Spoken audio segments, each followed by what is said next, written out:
Next question देखते हैं। Answer A यहां पर देखते हैं। यहां दे रखा है male and female students perform equally well in a numerical aptitude test, this statement indicates a.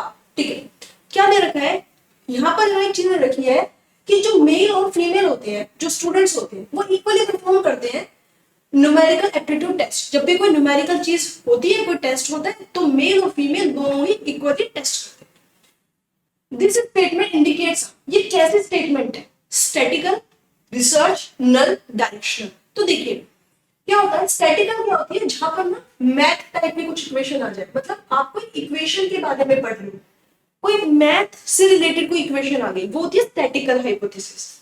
Research क्या मतलब कि हमें इस चीज पे रिसर्च करनी है, लेकिन यहाँ तो पहले से बोला हुआ है कि मैन एंड वुमेन इक्वल करते हैं। उन्होंने पहले से ही कुछ किया, हमें ये नहीं करना कि हमें कोई कॉज इफेक्ट दे रखा है कि हाँ भाई हमें इस पे रिसर्च करनी है, ठीक है, ये रीजन है या यहाँ पर हमें रिसर्च करनी है, ऐसा स्टेटमेंट में कहीं पर भी नहीं दिया हुआ। रिसर्च मतलब जहाँ पर इन्वेस्टिगेशन हमें थोड़ी करनी पड़े, वो रिसर्च हाइपोथेसिस होती है कि क्या करते हैं। क्वेश्चन अगर ऐसा होता कि मैन और वुमेन इक्वल परफॉर्म करते हैं, यहाँ तो लिखा है इक्वल परफॉर्म करते हैं, दैट्स इट। क्या करते हैं, तो यहाँ पर आ जाता है कि हमें रिसर्च करनी है। नल हाइपोथेसिस हमेशा कौन सी होती है? इक्वल वाली होती है, यहाँ पर मैन और वुमेन इक्वल परफॉर्म करते हैं। उसके बाद होता है डायरेक्शनल।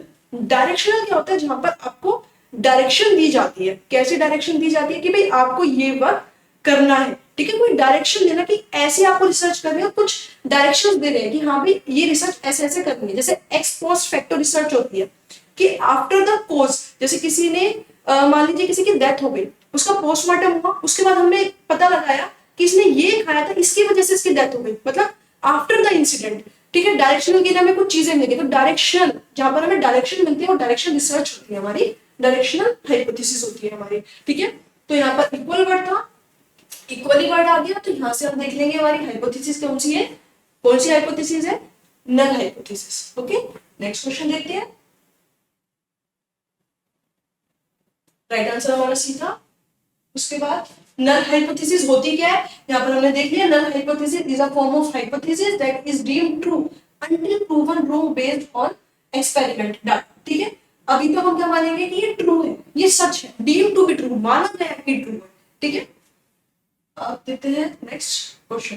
देखिए, which of the following statement about teaching aids are correct। ठीक है, टीचिंग एड्स वही जब टीचर एक पढ़ाते समय जिन जिन चीजों का यूज करता है, जैसे ब्लैक बोर्ड भी क्या होता है हमारे टीचिंग एड्स, तो हमें क्या बताना है कि टीचिंग एड्स के बारे में कौन कौन सी स्टेटमेंट करेक्ट है। तो इस टाइप के क्वेश्चन हम कैसे करेंगे? स्टेटमेंट 1 पढ़ा, देखा ये करेक्ट है या नहीं है। ठीक है, तो देखिए, they help in retaining concept for a longer duration. Yes, क्योंकि मैंने बताया था आप लोगों को, जब एक टीचर ब्लैक बोर्ड का यूज करता है तो इसका मतलब आप उस चीज को देख भी पा रहे हो, सुन भी पा रहे हो। और जब आपकी ह्यूमन बीइंग की दो सेंसेस इन्वॉल्व होती है एक चीज को समझने के लिए, तो इसका मतलब आपका जो कॉन्सेप्ट है आप उसको काफी देर तक रिटेन कर सकते हो। तो ये स्टेटमेंट हमारी क्या हो जाएगी? ट्रू हो जाएगी। ठीक है, फर्स्ट तो हमारी ट्रू है। Second, then student learn better. हाँ, हम बेटर समझ पाते हैं। क्यों? क्योंकि मेरे फॉर एग्जाम्पल मैंने बोला स्ट्रैटिफाइड, ठीक है, सैंपलिंग। अब क्या हो, आपने सुन लिया, मैं लिख दूंगी तो स्पेलिंग भी याद हो जाएगी, तो इसका मतलब लर्न बेटर और वो रिटेन भी रहेगा। तो ये बात भी सही है। नेक्स्ट देखते हैं, they make the teaching learning process interesting. इससे क्या होता है? टीचिंग लर्निंग प्रोसेस इंटरेस्टिंग बनता है। हाँ, अगर मान लीजिए मैं कुछ डेमोन्स्ट्रेट करके दिखा रही हूँ, जैसे फिजिक्स और केमिस्ट्री में आप लोग देखते होंगे कि क्या होता है कि आपको डेमोन्स्ट्रेट करके देखते हो कि भाई जैसे वाटर बॉटल है, कौन जल्दी फिनिश करेगा, खत्म होगी, मतलब उसको अगर उल्टा कर देते हैं, तो कुछ एक्सपेरिमेंट्स होते हैं। तो इससे क्या होता है? बच्चे को जल्दी समझ में आता है। ठीक है, इससे इंटरेस्टिंग भी बनती है। दे एनहांस रोट लर्निंग। देखिए, रोट क्या होता है? ये वाली बात भी सही थी, ये गलत है। अब गलत क्या है? देखिए, टीचिंग एड्स ये नहीं कह रहे कि आप रट्टा मारो। रोट का मतलब हो गया कि आप चीजों को रट रहे हो, तो ये रोट लर्निंग को एनहांस नहीं करते। तो हमें करेक्ट चूज करना है, तो आंसर क्या हो जाएगा? A B C. तो right option will be C. क्या रहेगा? सी, क्योंकि हमारा ए बी सी सही है लेकिन डी गलत। ठीक है, तो देखते हैं हमारा। ओके, नेक्स्ट क्वेश्चन देखते हैं। A good teacher. देखिए, a good teacher is one who क्या करता है? एक गुड टीचर हम किसको बोलेंगे? जो क्या कर रहा है? Inspire students to learn, give useful information, explain concepts and principles, give printed notes to students. देखिए जब भी हम इस टाइप का क्वेश्चन करेंगे ना, हमें मोस्ट अप्रोप्रिएट ढूंढने में दिक्कत आएगी। देखिए कैसे, फर्स्ट पढ़ा कि भाई अच्छा टीचर है, वो स्टूडेंट्स को लर्न करने के लिए इंस्पायर करेगा, हाँ ठीक है। गिव यूजफुल इन्फॉर्मेशन, ठीक है। देखिए क्या होता है, इन्फॉर्मेशन काफी नहीं होती, एक सिर्फ आप कुछ भी बताए जा रहे हो, ठीक है, तो वो यूजफुल इन्फॉर्मेशन भी चलो आप दे रहे हो, लेकिन वो रिलेटेड टू सब्जेक्ट होनी चाहिए, बट लग ये भी ठीक रहा है, कॉन्सेप्ट और प्रिंसिपल को एक्सप्लेन कर रहा हो। और प्रिंटेड नोट्स, भाई बच्चे को लिखना ना पड़े, आप प्रिंटेड नोट्स भी दे दो। लेकिन गुड टीचर कौन हो? देखिए क्या होता है, गुड टीचर वो होता है जो हमेशा इंस्पायर करता है स्टूडेंट को लर्न करने का। देखिए होता क्या है, देखिए बात क्या होती है, हम कभी बोलते हैं हमें ना वो टीचर बड़ा अच्छा लगता है, क्यों? क्योंकि ना वो टीचर ने हमें पढ़ने के लिए इंस्पायर किया या हमें बनने के लिए इंस्पायर किया। मैं स्पोर्ट्स में जाना चाहता था तो स्पोर्ट्स के लिए किसने इंस्पायर किया, मैं टीचिंग में रहना चाहता था या मैं डॉक्टर बनना चाहता था। तो गुड टीचर कौन होता है? जो कि हर चीज को सीखने के लिए इंस्पायर करे, ठीक है। अब देखिए ठीक ये भी लग रहा है जो कॉन्सेप्ट है प्रिंटेड नोट्स, लेकिन हमें क्या करना है, एनटीए चाहता है कि आप ब्रॉड कॉन्सेप्ट देखो बिहाइंड कि आंसर क्यों होगा, ठीक है। क्यों होगा? क्योंकि एक टीचर का काम एक लिमिटेड नहीं होता, वो बच्चे को क्या करते हैं कि सीखो, जिंदगी में बहुत कुछ है सीखने के लिए, तो वो टीचर वही इंस्पायर करता है स्टूडेंट्स को सीखने के लिए। इसलिए कॉन्सेप्ट एंड प्रिंसिपल सही होते हुए भी, इंफॉर्मेशन सही होते हुए भी मोस्ट एप्रोप्रिएट नहीं होगा। तो यहीं से थोड़ा सा हमें ज्यादा पढ़ना पड़ता है, क्योंकि एंटी आंसर डिमांड करता है मोस्ट एप्रोप्रिएट आंसर की। तो right answer will be A. Okay next question देखते हैं। Which of the following is not a? सबसे पहले जैसे वर्ड नोट है ना, तो हमें थोड़ा अलग से सोचना पड़ता है, ठीक है। तो मैं यहाँ पर नोट वाले वर्ड को इस टाइप से यहाँ पर मार्क कर देती हूँ। प्रिंसिपल ऑफ इफेक्टिव कम्युनिकेशन, ठीक है। कौन सा effective communication? Not a principle of effective communication का नहीं। Strategic use of grapevine, persuasive and convincing dialogue, participation of the audience, one way transfer of information, ठीक है। इफेक्टिव कम्युनिकेशन यहाँ पर हम बात कर रहे हैं, वो कौन सा इफेक्टिव नहीं होगा? देखिए डी ऑप्शन नहीं होगा। क्यों नहीं होगा? देखिए मैंने बात की वन वे ट्रांसफर, एक से सुना एक से निकाल दिया, बोलती ना मम्मी आपने एक कान से सुना दूसरे कान से निकाल दिया, तो इसका मतलब क्या हुआ कि वो जो कम्युनिकेशन है वो वन वे ट्रांसफर हो रहा है। आप सुन ही नहीं रहे हो, सुन के निकाल रहे हो, मतलब आप सुन ही नहीं रहे हो, तो वो कम्युनिकेशन कभी भी इफेक्टिव नहीं है, ठीक है। आप ग्रेप वाइन का यूज करते हो, ग्रेप वाइन क्या होता है? जैसे किसमें होता है? इनफॉर्मल में। जैसे देखिए क्या होता है, जैसे ग्रेप्स नहीं होते इस टाइप से, जैसे मान लीजिए ग्रेप्स इस टाइप से गुच्छा जो होता है ग्रेप वाइन का, तो इसका मतलब यहाँ पर ये होता है जब भी इनफॉर्मल कम्युनिकेशन होता है वो सब में होता चला जाता है, ये यहाँ से इसमें, ये सबको पता चल जाती है इन्फॉर्मेशन, ठीक है। तो ये इफेक्टिव होता है, सबको पता चल जाता है, convincing dialogues, participation of the audience, ठीक है। लेकिन इफेक्टिव कम्युनिकेशन किसमें नहीं होगा? जिसके अंदर one way transfer of information होगा, वो हमारा इफेक्टिव नहीं होगा, ठीक है। तो हम आंसर देख लेते हैं डी। नेक्स्ट क्वेश्चन देखते हैं। देखिए नेक्स्ट क्वेश्चन क्या कह रहा है, in communication the language is, जब हम बात कर रहे हैं तो जो हमारी लैंग्वेज है वो कैसी है? The non verbal, the verbal, intrapersonal, the symbolic, ठीक है। देखो जब हम बात कर रहे हैं, नॉन वर्बल क्या हो गया? जब हम इशारों से बात कर रहे हैं, हाँ ना कर रहे हैं, कुछ इस टाइप से कर रहे हैं, नॉन वर्बल हो गया। वर्बल हम लिख के बात कर रहे हैं। इंट्रापर्सनल जब हम किसी और से बात कर रहे हैं। द सिंबॉलिक, सिंबॉलिक क्या हो गया? हम सिंबल से किसी से बात कर रहे हैं। लेकिन जब हम कम्युनिकेशन कर रहे हैं तो जो लैंग्वेज है बात करने वाली कैसी होनी चाहिए? वर्बल, वो लिखी होनी चाहिए, वर्बल कोड। तो right option will B, right option क्या हो जाएगा? बी, ठीक है। ओके नेक्स्ट क्वेश्चन देखते हैं। देखिए इन क्वेश्चन को ध्यान से देखिए। Which of the following are the characteristics features of communication? दोनों चीज दे रखे हैं, characteristics features कौन से हैं communication के? Communication involves exchange of idea, facts and opinions. Yes, it is correct. Communication क्या होगा कि आप ideas, facts बता रहे हो, opinions बता रहे हो, बिल्कुल राइट आंसर है ये वाला, तो मतलब ये स्टेटमेंट हमारी correct. Second, communication involves both information and understanding. Yes, क्या communication से information भी होती है? Yes, transfer होती है information और अंडरस्टैंडिंग समझ भी पड़ती है, ये भी बात बिल्कुल ठीक है। Communication is a continuous, yes. क्या था हमने जैसे पढ़ा था सबसे पहले, क्या होता था याद है कि कोई सेंडर है, उसने क्या करा? मैसेज लिखा, मैसेज को एनकोड करा, ठीक है। उसके बाद मीडियम भेजा, उसके बाद क्या था? रिसीवर, रिसीवर ने रिसीव किया, फिर क्या किया? डिकोड किया। आफ्टर डिकोडिंग क्या हुआ? फीडबैक है। ये हमारा क्या होता है? प्रोसीजर होता है, किसी भी कम्युनिकेट करने का, तो communicate is a continuous process, बिल्कुल करेक्ट। अगर फीडबैक नहीं आएगा तो वो प्रोसेस तो वहीं पर अटक गया। D, communication is a circular process. देखिए सर्कुलर ये, क्योंकि यहाँ से फिर क्या बनता है, सेंडर एनकोडर बन जाता है, सेंडर क्या होता है, फिर बाद में डिकोडर बन जाता है। पहले तो वो एनकोड करता है, बाद में जब किसी पर्सन ने डिकोडर में उसे कुछ इन्फॉर्मेशन भेजी होती है तो उसको वो डिकोड करता है, तो वो डिकोडर भी बन जाता है। तो इस मतलब सर्कुलर प्रोसेस है। तो राइट ऑप्शन विल बी ए, कि ये चारों चीजें होती है, इन्वॉल्व्स इंफॉर्मेशन भी होती है, कंटिन्यूस होता है, सर्कुलर होता है, ABCD द राइट ऑप्शन। ठीक है, नेक्स्ट क्वेश्चन देखते हैं। ये रहा नेक्स्ट क्वेश्चन, देखिए the next term in the series is, next term हमें बतानी है। तो देखिए इस टाइप के क्वेश्चन में हम क्या करेंगे, पहले सीरीज लिख लेंगे, यहाँ पर दे रखा है 2 5। अच्छा ये देखिए आप, ये हर प्रीवियस क्वेश्चन में पूछे ही गए, मोस्टली जो प्रीवियस पहले क्वेश्चंस थे 2015 का आज मैं करा रही हूँ, तो इसके अंदर भी है, 14 13 के जो हम कर रहे थे उसमें भी है। तो इसका मतलब प्रीवियस क्वेश्चन से रेफरेंस जरूर लें कि इस टाइप के क्वेश्चन आते हैं। ठीक है, 19 और कई बार तो रिपीटेड ही आ जाते हैं मेनी टाइम्स। ठीक है, 37 और नेक्स्ट सीरीज हमें बतानी है। तो देखिए सबसे पहले क्या करोगे, गैप देखोगे, 3 4 10, अभी कुछ अलग सा। अब देखिए नहीं बन रहा ना, अब कुछ और लॉजिक लगाते हैं। देखिए 2 से 5 कैसे आएगा, 2 into 2 plus 1, 5 से 9, 5 into 2 minus 1, 9 से 19, 9 into 2 plus 1, 19 से 37, 90 into 2 minus 1। इसका मतलब पैटर्न बन रहा है, क्या कर रहे हो आप, multiply by 2 plus 1, multiply by 2 minus 1, multiply by 2 plus 1, multiply 2 minus 1। तो 37 में प्लस 1 वाली चलेगी, तो हम क्या करेंगे, 37 में 2 क्या करेंगे, मल्टीप्लाई, और पहले माइनस वाली थी कौन सी जाएगी, प्लस।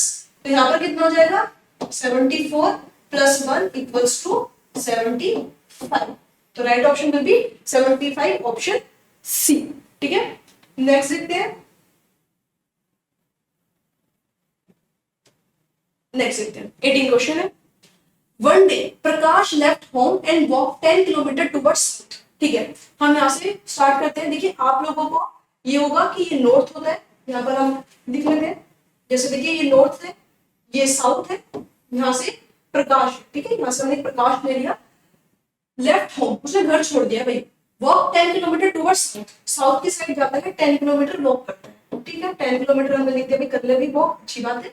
आगे देखते हैं, and walk 5 kilometre turn right. अब उसने क्या करा, राइट की साइड गया। ठीक है, राइट साइड गया, और कितना, turn right and walk, turn right and walk 5 kilometre. यहाँ पर कितना कह रहा है उसने, वॉक 5 किलोमीटर, क्योंकि देखिए एक बार 10 था, राइट करने के बाद 5 किलोमीटर चला, अब दोबारा टर्न राइट, फिर उसने टर्न राइट किया, वॉक कितना करा है, 10 किलोमीटर, तो 10 किलोमीटर यहाँ पर करा है। ठीक है, अब यहाँ पर कहाँ आ गया प्रकाश, यहाँ पर। ठीक है, अब देखिए, and turn left and walk 10 kilometre. ठीक है, वॉक 10 किलोमीटर हो गया, टर्न लेफ्ट। अब यहाँ से क्या करा, फिर लेफ्ट लिया, और कितना वॉक करा, 10 किलोमीटर का फिर वॉक किया। ठीक है, अब क्वेश्चन में क्या पूछा हुआ है, how many kilometres will he have to walk to reach his home straight. अब उसे सीधा अपने घर जाने के लिए कितना वॉक करना होगा। तो देखिए अब प्रकाश कहाँ पर है, यहाँ पर है प्रकाश, तो ये 10 किलोमीटर यहाँ पर चलेगा, और यहाँ से 5 किलोमीटर और चलेगा। तो इसका मतलब 10 प्लस 5, घर पहुंचने के लिए कितना किलोमीटर और चलना पड़ेगा, 15 किलोमीटर। तो राइट आंसर विल बी 15। तो राइट डी हो जाएगा हमारा राइट आंसर। ठीक है, तो देखते हैं 15, ये है हमारा राइट ऑप्शन, 15 किलोमीटर। ठीक है, नेक्स्ट क्वेश्चन देखते हैं। देखिए the term grape wine is also known as. ठीक है, देखिए मैंने आपको बताया था कि ग्रेप वाइन क्या होता है, जैसे अंगूर के, भाई ग्रेप वाइन मतलब ग्रेप क्या होता है, अंगूर, अंगूर के गुच्छे टाइप। मतलब क्या होता है, ऑर्गेनाइजेशन में जब कोई भी इंफॉर्मेशन इनफॉर्मल होती है, जैसे कोई भी गॉसिप्स होती है, तो वो एकदम से फैलती है गुच्छे की तरह, पता नहीं किसको पता चले जा रही है, पता ही नहीं चल रहा, कोई भी रूमर है एकदम से फैलती है। ठीक है, तो पूछा कि ग्रेप वाइन किसको बोलेंगे, वो होता है हमारा हॉरिजॉन्टल। क्या वो आगे यहीं पर फैलता है, नहीं ऐसा तो नहीं है। अब अंगूर बताइए क्या ऐसे ऐसे आती है, नीचे की तरफ नहीं आते, नहीं वो तो ऐसे भी आते हैं, हर जगह लगे होते हैं, बीच में स्पेस हो तो वहां पर भी होंगे, इसी टाइप से होते हैं ग्रेप वाइन। तो वो हॉरिजॉन्टल, डाउनवर्ड, ऐसा तो है कि सिर्फ डाउनवर्ड होते हैं, अपवर्ड ऐसा भी नहीं है, तो वो कौन सा कम्युनिकेशन होता है? इनफॉर्मल, जहां पर इंफॉर्मेशन सब में फैल रही है, ठीक है। तो ग्रेप वाइन किसको बोलते हैं? इनफॉर्मल कम्युनिकेशन भी होता है, ठीक है। तो राइट आंसर क्या होगा हमारा? इनफॉर्मल। नेक्स्ट क्वेश्चन देखते हैं। असर्शन और रीजनिंग का क्वेश्चन है। देखिए बहुत से स्टूडेंट होते हैं, मतलब जब मैं प्रिपरेशन कर रही थी तो मुझे भी ना असर्शन और रीजन वाले क्वेश्चन समझ में नहीं आते थे। तो देखिए इसका सिंपल सा फंडा होता है, पहले असर्शन पढ़िए और ये देखिए सही है या गलत है, उसको सही या गलत पे मार्क कर दीजिए। फिर रीजन पढ़िए, उसको सही या गलत उसे मार्क कर दीजिए। फिर आप ये देखिए क्या असर्शन और रीजन आपस में रिलेट हो रहे हैं या नहीं हो रहे, ये इसका तरीका होता है करने का। अब हम इसको करके भी देखते हैं कि कैसे करेंगे। फर्स्ट असर्शन पढ़ते हैं। Formal communication tends to be fast and flexible. Formal communication fast और फ्लेक्सिबल होता है, ये हमसे पूछा हुआ है। अब देखिए सबसे ज्यादा जो फास्ट होता है ना वो इनफॉर्मल होता है। अब इसका रीजन क्या है? देखिए इनफॉर्मल में क्या होता है, कोई भी आपने इंफॉर्मेशन ली वो सबके आसपास फैल जाती है, ठीक है।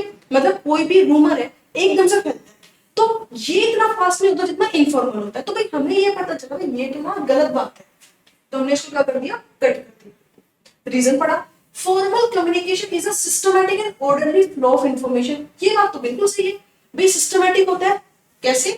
देखिए आप यहाँ पर मिड में हो, आपको अपने सुपीरियर से बात करनी है, तो आप क्या करोगे? उससे डायरेक्ट कैसे बात करोगे? तो ये फॉर्मल होता है। आप उसे मेल करोगे, लीव लेनी है तो मेल करोगे। आपका जूनियर क्या करेगा? आपको मेल करेगा, उसे लीव लेनी है।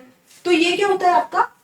For systematic and orderly flow होता है, ठीक है। कौन सा वाला? आपका फॉर्मल कम्युनिकेशन। ये बात तो सही है, तो ये गलत है और ये सही है, तो हम क्या बोलेंगे? ए इज फॉल्स और आर इज करेक्ट। अगर ये दोनों सही होते फिर हम देखते हैं कि इसके एक्सप्लेनेशन है या नहीं है। वैसे तो देखिए जिसके बारे में ऊपर बात करी है नीचे भी उसके बारे में बात करें तो कनेक्शन हो जाता है, लेकिन फिर भी कॉन्टेक्स्ट देखना पड़ता है। बट इस क्वेश्चन में मुझे पता चला ये ऊपर गलत है, नीचे वाला सही है, तो A is false, R is correct. तो राइट ऑप्शन क्या हो जाएगा हमारा? ए, ठीक है। नेक्स्ट क्वेश्चन देखते हैं। देखिए क्या दे रखा है? Which of the following steps are required to design a questionnaire. देखिए क्वेश्चनियर क्या होता है कि जब हम क्या करते हैं? रिसर्च करते हैं तो हमें सैंपल चाहिए होता है। जब हम सैंपल कलेक्ट करते हैं तो हम क्या करते हैं? क्वेश्चनियर प्रिपेयर करते हैं। तो पूछा है कि जब एक क्वेश्चनियर प्रिपेयर किया जाए तो उसके अंदर ये हमें कौन सी चीजों का ध्यान रखना चाहिए। तो देखिए writing primary secondary AIIMS of the study, कि हम क्यों स्टडी कर रहे हैं, ये हमें एम को ध्यान में रख के ही क्वेश्चनियर बनाना चाहिए, ठीक है। अगर फॉर एग्जांपल हम क्या करने गए, पॉपुलेशन कितनी हो गई ये चेक करने के लिए जा रहे हैं और डाटा पूछ रहे हैं कि कौन सी सरकार आएगी, तो ये तो गलत है ना। तो हमें पहले अपना एम क्लियर होना चाहिए कि हमें कौन सा डाटा इंक्लूड करना है, कौन सी इंफॉर्मेशन इंक्लूड करनी है, ठीक है। Review of the current literature, फिर हमने देखा कि आजकल तक क्या क्या सर्च हो चुका है और हम क्या करने वाले हैं, ठीक है। करंट लिटरेचर का ड्राफ्ट ऑफ क्वेश्चनियर, हमें क्या करना चाहिए? क्वेश्चनियर का ड्राफ्ट बना लेना चाहिए कि ये क्वेश्चन इस टाइप से होंगे, ड्राफ्ट बना लिया। रिवीजन ऑफ द ड्राफ्ट, और ड्राफ्ट को दोबारा से चेक कर लेना चाहिए। देखिए रिवीजन ऑफ ड्राफ्ट और ड्राफ्ट बनाना बहुत इंपॉर्टेंट होता है। जैसे ना क्या होता है कि कई बार हम गलत क्वेश्चन पूछ देते हैं। जैसे एक एग्जांपल ले सकते हैं, जैसे किसी से हमने पूछा कि पहले हमें पूछना था कि आपकी शादी होगी, उसके बाद हमें पूछना था कि एक सेकेंड, फिर हमें पूछना था कि उसकी बेबी है, मतलब पहले शादी वाला पूछना था फिर बेबी पूछना था। लेकिन कोई अनमैरिड गर्ल है, उससे पूछ रहा आपकी शादी हो गई, फिर आपको पूछ रहा आपके बच्चे हैं क्या, अगर उसकी शादी नहीं तो बेबी वाली बात कैसे आएगी, तो उसका मतलब क्वेश्चनियर गलत है। तो इसलिए क्वेश्चनियर अच्छे से बनाओ, यहाँ पर लिख रखा है क्वेश्चनियर बनाओ और उसको चेक भी करो। रिवीजन भी इसलिए इंपॉर्टेंट हो जाती है, ठीक है, कि क्या हम सही क्वेश्चन पूछ रहे हैं या आज की रिसर्च के अकॉर्डिंग हमसे पूछने जा रहे हैं नहीं, ठीक है। तो इसका मतलब चारों चीजें इंपॉर्टेंट रहती है क्वेश्चन प्रिपेयर करते समय। तो राइट आंसर विल बी ए, ठीक है। नेक्स्ट क्वेश्चन देखते हैं। देखिए ये है कोडिंग का क्वेश्चन, देखते हैं। इन सर्टेन कोड, मतलब तो यहां पर हम सिंपल लिखते हैं। पहले क्या दे रखा है? MATHUR, मतलब, ठीक है, लिखा जा रहा है। वर्ड लिख लेते हैं जो दे रखा है JEROX,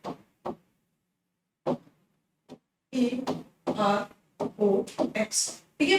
तो हम ये लिख लेते हैं कि क्या है, ये 13 है, ये कितना होता है I9, J10, A1, ये कितना होता है आपका 23, ठीक है, Y24 होता है, T20, ये कितना हो गया 70, ठीक है। उसके बाद देखिए ये 3 लेस हो रहा है, H8 हो गया तो ये 5 हो गया, तो इसका मतलब हमें हमें क्या करना है, होटल्स में भी क्या करना है, 3 लेस करना है। तो हमने यहाँ पर लिखा होटल्स, होटल्स कितना x कितना होता है 8, तो 8 में से 3 लेस करोगे 5, 5 में क्या आ जाएगा e। तो हमें पता चला कि आंसर क्या होगा, या तो ये होगा या फिर ये होगा। अब l तो आएगा, हमने इसलिए करा नहीं। आई को क्यों का देख लेते हैं, t कितना होता है 20, 20 में से लेस करा 3 तो कितना है 17, 17 पे कौन होती है रानी, ठीक है, तो क्यों आ गया, तो राइट आंसर विल बी कौन सा हो जाएगा सी। ओके, तो एक बार पैटर्न देख ले क्या फॉलो हो रहा है, उसी पैटर्न को यहाँ पर फॉलो करें, तो हमारा राइट आंसर कितना हो जाएगा सी। ओके, नेक्स्ट क्वेश्चन देखते हैं। देखिए, greater the handicap of the students coming to the educational institutions, greater the demand on the, देखिए क्या लिख रखा है कि अगर हैंडीकैप लोग ज्यादा आ रहे हैं, ठीक है, एजुकेशन इंस्टीट्यूशन में, तो डिमांड किसकी बढ़ जाएगी, तो डिमांड किसकी बढ़ जाएगी, सिंपल, एजुकेशन इंस्टीट्यूशन है तो किसकी डिमांड बढ़ेगी, टीचर की बढ़ेगी। तो ठीक है, फैमिली सोसाइटी स्टेट ऐसा कुछ नहीं है, एजुकेशन इंस्टीट्यूशन है, एजुकेशन में कौन होता है, टीचर होता है, तो डिमांड किसकी बढ़ेगी, टीचर की बढ़ेगी। ठीक है, नेक्स्ट क्वेश्चन देखते हैं।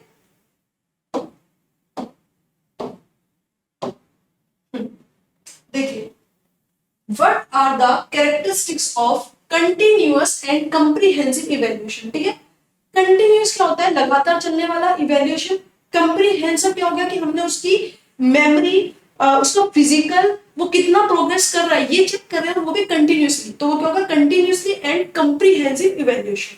ठीक है, इसके कैरेक्टरिस्टिक्स हैं, it increase the workload on students by taking multiple test, क्या ये वर्कलोड बढ़ा देता है स्टूडेंट्स का क्योंकि टीचर मल्टीपल टेस्ट ले रहे हैं। It reflects marks with grades, हाँ ग्रेडिंग सिस्टम चल गया, बिल्कुल सही बात है।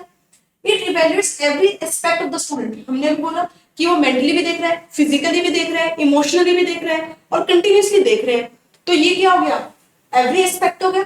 It helps in reducing examination phobia, इससे क्या होता है बच्चे को अगर आप कंटिन्यूअसली देख रहे हैं वो कितने मार्क्स गेन कर रहे हैं, तो इससे क्या हो जाता है, एग्जामिनेशन फोबिया क्या हो जाता है, रिड्यूस हो जाता है। ठीक है, तो ए ऑप्शन क्या हो जाएगा, गलत हो जाएगा क्योंकि स्टूडेंट्स का वर्कलोड बढ़ रहा है, ये चीज गलत है। बस हमें ये पता होना चाहिए टीचर के हिसाब से कि टीचर किस लिए ले रहा है, कि भाई ग्रेड्स रिप्लेस हो गए, मार्क्स की जगह ग्रेड्स मिल रहे हैं, जो कि कंप्रिहेंसिव टेस्ट में होता है, सीसीई जिसे हम बोलते हैं ना, सीसीई एक्टिविटी है आज। ठीक है, तो इसके अंदर सब कुछ इवैल्यूएट कर रहे हैं बच्चे का, तो राइट आंसर क्या हो जाएगा, बी सी डी हमारी सही लाइन है, तो डी। ठीक है, तो देख लेते हैं। ठीक है, नेक्स्ट क्वेश्चन देखते हैं। देखिए, which of the following attributes denotes great strength of a teacher, मतलब इसमें से कौन सा एट्रीब्यूट है, एट्रीब्यूट क्या हो गया, गुण, जो कि एक टीचर की ग्रेट स्ट्रेंथ को दिखा रहा है। Full time active involvement in the institution management, मतलब एक टीचर मैनेजमेंट की, बच्चे कितने आ रहे हैं कितने जा रहे हैं, कौन सा टीचर आया है, वो अच्छा टीचर है क्या, नहीं, ये तो बिल्कुल गलत बात है। सेकंड, सेटिंग एग्जांपल्स, एक चीज बच्चों को नहीं समझ में आ रही वो दूसरे एग्जांपल से समझ आ रहा है, तो ये तो बिल्कुल ठीक बात है। Willingness to put assumption to the test, ये चीज सही है कि अजम्पशंस बनाना, टेस्ट को देते समय अलग अलग चीजें बनाना सही चीज है। एक्नॉलेजिंग मिस्टेक्स, और बच्चे को बताना कि आप ये मिस्टेक कर रहे हो, ये तीनों पॉइंट्स बिल्कुल सही है। फर्स्ट, अगर मैनेजमेंट में वो इन्वॉल्व है तो ये एक अच्छे टीचर की स्ट्रेंथ नहीं है, एक गुण नहीं है। ठीक है, वो करते हैं साइड बाय अलग चीज है, लेकिन एक टीचर के अकॉर्डिंग देखा जाए तो वो कोई स्ट्रेंथ नहीं है, तो राइट ऑप्शन क्या हो जाएगा, बी सी डी, तो हमारा आ जाएगा बी। ओके, नेक्स्ट क्वेश्चन देखते हैं, 26 क्वेश्चन देखते हैं। देखिए, which one of the following statement is correct in the context of multiple choice type questions, ठीक है, हमें बताना है कि मल्टीपल चॉइस टाइप क्वेश्चन में कौन सी चीज करेक्ट है। दे आर मोर ऑब्जेक्टिव, अच्छा देखिए हम क्या बोलते हैं, मल्टीपल चॉइस क्वेश्चन ऑब्जेक्टिव है सब्जेक्टिव है, ऑब्वियसली बात है ऑब्जेक्टिव है, तो पहले सी और डी ऑप्शन को तो वैसे एलिमिनेट कर दो। ओके, सी और डी को वैसे एलिमिनेट कर देते हैं हम, एक सेकेंड, सी और डी को यहां से। ओके, तो सी और डी को तो हमने वैसे 24 हो गया ये,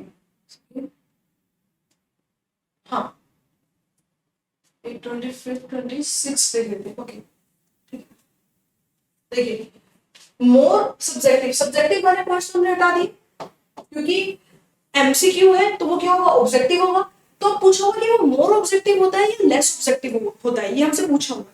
ठीक है, तो देखिए अब क्या होता है, मल्टीपल चॉइस मोर ऑब्जेक्टिव होते किससे, ट्रू फॉल्स से।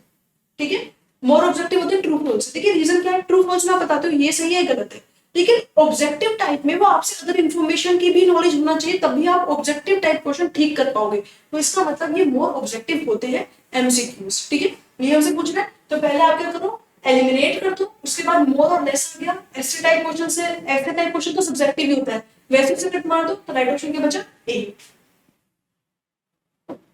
नेक्स्ट क्वेश्चन देखते हैं। देखिए what are required for good teaching. अब गुड टीचिंग के लिए क्या क्या जरूरी है, डायग्नोसिस, रेमेडी, डायरेक्शन, फीडबैक। देखिए चारों चीज ही इंपॉर्टेंट है।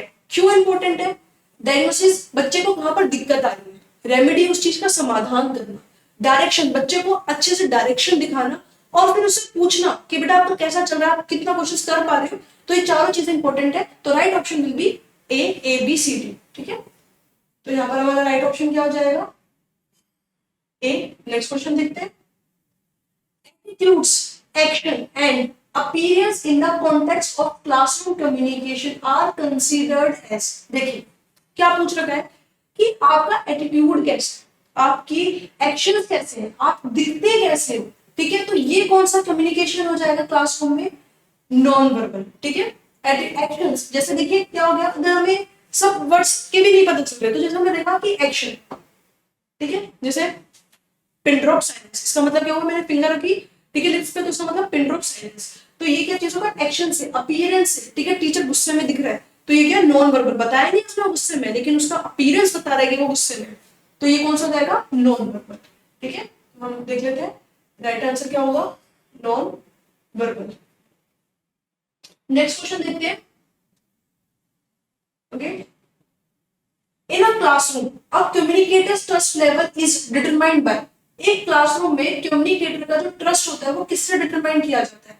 ठीक है, जो ट्रस्ट होता है ना वो आईज में ज्यादा दिखता है। जब एक टीचर पढ़ा रहा है उसको कॉन्सेप्ट पता है तो उसकी आई से, आई ट्रस्ट, ठीक है, आई कांटेक्ट से। Hyperbole the change of voice level, बार बार क्या वॉइस का लेवल चेंज करता जा रहा है, तो उसका मतलब ये नहीं है कि हाँ उसमें ट्रस्ट है, trust level. The use of abstract concept, वो ऐसे कॉन्सेप्ट्स का यूज कर रहा है जो इजीली समझ में आ रहे हैं, ये भी एक ट्रस्ट लेवल वाली बात नहीं है। ट्रस्ट लेवल किससे दिखता है, आई कॉन्टेक्ट से। तो the right option will be eye contact. ठीक है, तो नेक्स्ट क्वेश्चन देखते हैं। देखिए सीरीज का क्वेश्चन आ गया। The next term in the series, हमें नेक्स्ट टर्म पूछी हुई है तो हमने लिखा 2, 5, 10, 17, 26 और 37 इज। ठीक है, तो अब हमसे पूछा नेक्स्ट टर्म क्या है, तो देखिए लगाते हैं लॉजिक। यहाँ पर क्या हो रहा है, 3 इंक्रीज हो रहा है। देखिए मैंने कल भी आपको बताया था कि कभी भी नंबर सीरीज में 4 चीजें लगती है। क्या लगता है, एक तो लगता है प्लस, माइनस, डिवाइड, मल्टीप्लाई।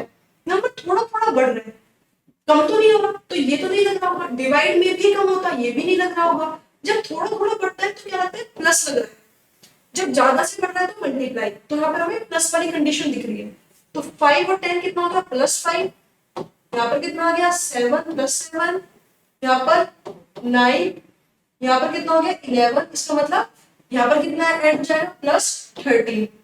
तो हमने 37 में 13 ऐड किया, कितना आ गया 50। तो राइट ऑप्शन क्या हो जाएगा हमारा, A option 50। Okay, next question देखते हैं। देखिए a group of 210 students appeared in some test, the mean of 1/3 student is found to be 60। देखिए सबसे पहले हमें क्या दे रखा है, एक group of 210 students appeared in some test. ठीक है, एक ग्रुप है जिसके अंदर 210 स्टूडेंट्स हैं और वो किसी एग्जाम को देने के लिए गए। द मीन ऑफ 1/3, 1/3 निकाल लेते हैं पहले। 2 1 का निकाला हमने तो 1/3 कितना हो गया, 70 आ गया। ठीक है, आगे बढ़ते हैं। 60 मीन, तो हमने मीन का फॉर्मूला लगाया, क्या लगाते हैं, मीन इक्वल्स टू क्या होता है, total marks upon number of students. यही होता है हमारा, ऐसे निकालते हैं मीन। तो देखिए हमें यहाँ पर मीन कितना दिया हुआ है, मीन दिया हुआ है हमें, कितना दिया हुआ है 60। यहाँ पर हमने मीन लिखा 60। टोटल मार्क्स कितने दे रखे हैं हमें, टोटल मार्क्स में निकालने हैं। नंबर ऑफ स्टूडेंट कितने, 70 का बोल रखा था, तो यहाँ पर हमने निकाल लिया 4200 टोटल मार्क्स। ठीक है, यहाँ पर हमने क्या निकाल लिया, स्टूडेंट के मार्क्स निकाल लिए। ओके, नेक्स्ट देखते हैं। नेक्स्ट में देखिए क्या दे रखा था, mean of the remaining student. Remaining, अभी बताइए कितने स्टूडेंट बचे, 210 में से लेस कितने कर देंगे हम, 70, तो कितना हुआ 140 स्टूडेंट्स बचे। अब 140 स्टूडेंट्स का हम क्या करेंगे, मीन निकालेंगे। तो 140 स्टूडेंट्स कैसे निकालेंगे, mean equals to total marks upon number of students, यहाँ पर लिखा नंबर ऑफ स्टूडेंट्स, ठीक है। तो देखिए the mean of the remaining student 78, total marks, number of students कितने दे रखे हैं हमारे, रिमेनिंग, ठीक है। रिमेनिंग का मतलब यहाँ पर कितना आ गया 140, तो हम क्या करेंगे, टोटल मार्क्स निकालते हैं, 140 को 78 से मल्टीप्लाई करते हैं। तो यहाँ पर हम कर लेते हैं 140 को 78 से, तो यहाँ पर हम 78,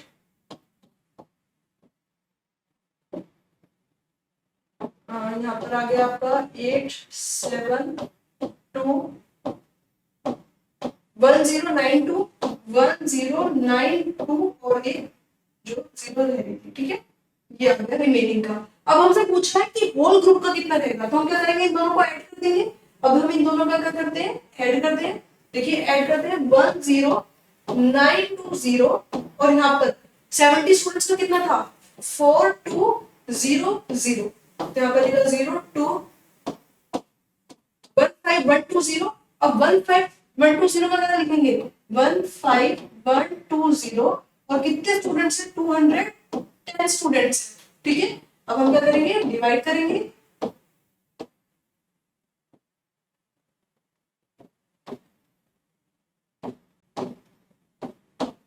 ठीक है, 72। तो राइट आंसर क्या आ गया हमारा, डी 72, ठीक है। तो हमने क्या करा, जैसे जैसे क्वेश्चन ने बोला वैसे करा। इस वाले कॉर्नर में देखिए यहाँ पर हमने पहले निकाला मीन, ठीक है, स्टूडेंट्स का। उसके बाद यहाँ पर हमने रिमेनिंग का निकाला और यहाँ पर हमने किसका निकाल दिया, टोटल कर दिया। तो टोटल कितना आ गया 72। ओके, नेक्स्ट क्वेश्चन देखते हैं। राइट आंसर क्या रहेगा, डी। देखिए न्यूमेरिकल क्वेश्चन है, करते हैं। Anil after travelling 6 kilometre towards east from his house, ठीक है। सबसे पहले हम क्या करते हैं, हमें भाई पता है, इस टाइप से हमने कर लिया। यहाँ पर नॉर्थ होता है, यहाँ पर साउथ होता है, यहाँ पर ईस्ट होता है और यहाँ पर वेस्ट होता है। अब एक पर्सन है अनिल 6 किलोमीटर ईस्ट गया, तो यहाँ से 6 किलोमीटर वो ईस्ट गया, हमने पूरा मान लिया, मान लीजिए 6 किलोमीटर ही है, ठीक है। His house realized that he was traveling in a wrong direction. इतना दूर चला गया, उसको रियलाइज हुआ तो गलत डायरेक्शन में गया है, पीछे मुड़ा। And traveled 12 kilometre towards waste, फिर वो गया वेस्ट। तो 6 तो ये हो गया और उसके बाद 6 यहाँ पर आ गया, तो उसके बाद यहाँ पर वो पर्सन आ गया, ये भी 6 किलोमीटर उसने ट्रेवल किया, ठीक है। टर्न राइट, अब कहाँ पर चला गया, राइट। तो राइट क्या हो जाएगा इस पर्सन का, यहाँ पर हो जाएगा right. And travel 8 kilometre to reach his office, और 8 किलोमीटर वो वॉक किया, ठीक है, कर दिया उसने। The straight distance of the office from his house, ठीक है, ऑफिस यहाँ पर पहुंच गया, ठीक है, यहाँ पर उसका ऑफिस हो गया, तो चला गया। अब हमसे पूछा है कि स्ट्रेट डिस्टेंस कितना है ऑफिस फ्रॉम हिज हाउस, उसके घर से, तो ये हमें निकालना है, ठीक है। तो आप ऐसे क्वेश्चंस में क्या करोगे, ये हमें निकालना है। फॉर एग्जाम्पल एक पॉइंट और है, तो हम क्या करेंगे, O D equals to D W plus O W, यहाँ पर क्या करेंगे, स्क्वायर हो जाएंगे। तो डी डब्ल्यू का क्या जाएगा 64, 8 का स्क्वायर कितना होगा 64 प्लस 36, फॉर्मूला यही होता है 100, ठीक है। 100 का क्या स्क्वायर हो गया, यहाँ से ओडी का क्या हो गया, स्क्वायर हो गया। ये कर देना, इन दोनों को प्लस करके यहाँ से निकलता है, तो यहाँ पर कितना हो गया 10। तो इसका मतलब 10 किलोमीटर यहाँ से स्ट्रेट, क्योंकि हमसे स्ट्रेट पूछा हुआ था, तो हमने स्ट्रेट लाइन खींच ली थी, ये वाली लाइन। देखिए आप ये कह सकते हो कि स्ट्रेट लाइन ही क्यों खींची, क्योंकि इससे स्ट्रेट लाइन पूछा हुआ था हमसे, स्ट्रेट लाइन में उसका कितना डिफरेंस बचता है, ठीक है। तो हमने स्ट्रेट लाइन के लिए यहाँ पर निकाला कितना है 10, तो राइट आंसर क्या हो जाएगा 10 किलोमीटर। ओके, नेक्स्ट क्वेश्चन देखते हैं।